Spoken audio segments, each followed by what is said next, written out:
Hi there and welcome to day 25 of the 6-week challenge. It's Friday, the 21st of June 2019 and all is going well.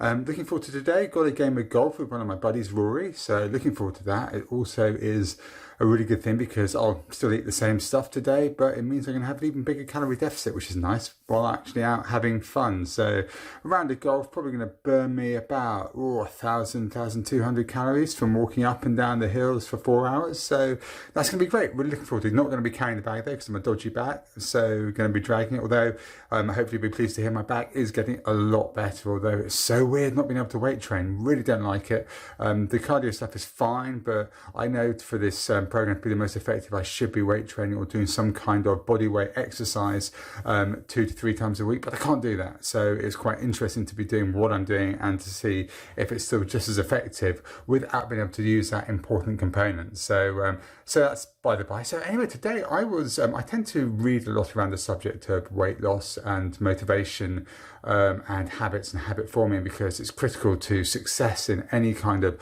long-term sustainable program. And today there's a forum I'm a member of on Facebook, a weight loss forum. I joined it because it's just really interesting to hear other people's stories and see what they're struggling with. And you also get quite a lot of opinions and feedback. A lot of the opinions are built on myths that exist in the diet industry.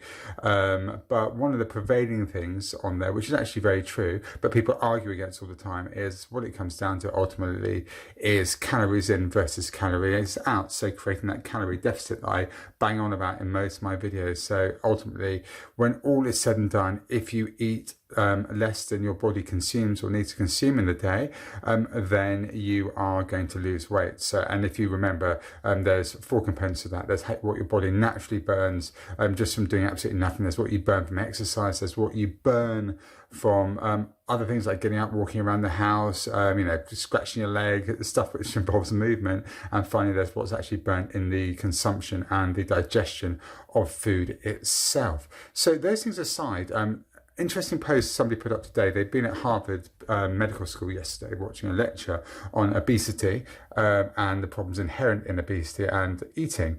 And basically the hypothesis they came back with is that yes, it is an important thing, calories in versus calories out. You can't argue with the physics of that and essentially the laws of thermodynamics around that. However, there is more at play, and they started talking about gene mutations and how for some obese people, their body naturally adapts and creates what's called a set point. Now, your set point, they argue, is the natural weight your body resides at. So, kind of no matter what you're eating or how much you're eating, they argue, you're not going to really go past that point. And they argue this to say, hey, well, look, you've got people who are naturally thin and they can eat more than what they're expected to eat in a day, but their body will then adjust, burn more calories naturally to account for this. Now, if you think about it, that's absolute bollocks. I mean, I just can't see how that's actually the case and how that's actually been tested properly in a lab and under scientific conditions, because I put on weight up and down my whole life. And when I put on weight, I've gone way past the standard point of, say, 18 stone or 19 stone or 20 stone or 22 stone at my heaviest. And when I've fallen off that wagon or gone back to, lost, I say fallen off the wagon, it's not really that. It's because I hadn't had all the coping mechanisms in place and hadn't really dealt with everything. So before I'd been able to actually deal with everything and get everything in the right place, when I'd go back, it would shoot up to maybe 17, 18, 19, 20, 21 stone. There was no set point, no point at which my body would just naturally say, hey, cool, I carry on burning. And if that was the case, you wouldn't have people who were clinically obese, morbidly so, in their 30s of stone, because your body would automatically set back. There's no way that a set point for a human being is 30 stone, 30 plus stone, or 40 stone, as some people get to. Even 20 stone is not a natural set point for a human body. The fact is, society and the way things are set up means it's very easy for us to eat, and we do have natural biological mechanisms to demand that we eat more food because we want to get that energy surplus in case we're in that feast or famine scenario, which is what we as hunter-gatherers are used to and pre-programmed for. Now, one bit of the evidence that I did like and I did kind of buy into a little bit is that some people are naturally more predisposed to want to eat more than others. And that's about hormones in the body and hormone imbalances. And again, talking about gene mutations and actually your genetics saying, well, actually, you're the kind of person that needs to eat more, and your body naturally kind of forces you to do that and makes you feel more hungry.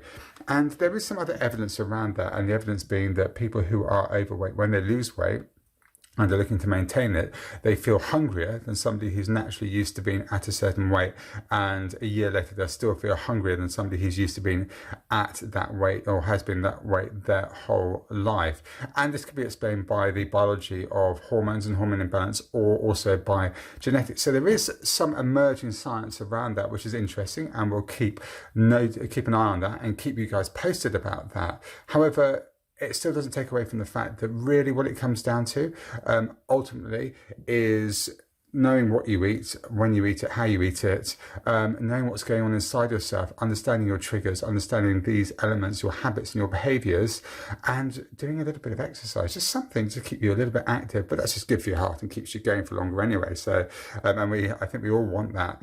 But yeah, it really comes down to just those three key elements, really, the food and how you're actually taking your food, and the science around food consumption, the science around and the facts around behaviors and your behaviors and your habits, and what's going on inside your head, and things that have happened to you in the past. So your emotional state, so basically the brain, what your brain's doing, so you're eating, what you eat, how your brain's actually working, and finally what you're doing from an exercise point of view.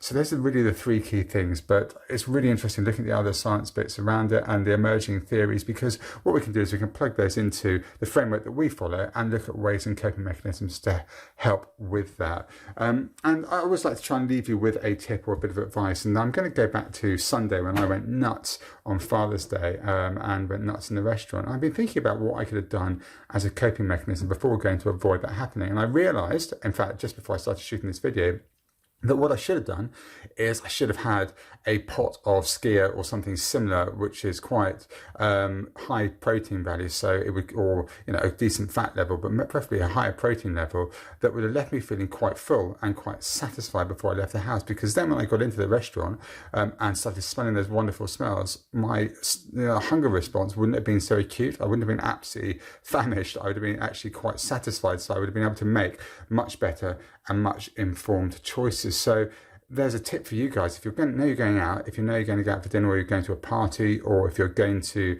be heading out somewhere where it might be hard to control, just try and eat something beforehand, something which you know to be filling but healthy, that fits within your calorie deficit goals, and you will find it much, much easier to be able to control that impulse mechanism when you're out. So that's the tip I have for today, and I will, tomorrow's Saturday, so I will no doubt speak to you after I've been for hopefully a lovely walk in the New Forest with my wife. So yeah, take it easy, guys, and hope you have a cracking weekend, a Good Friday and a cracking weekend, and I will speak to you soon.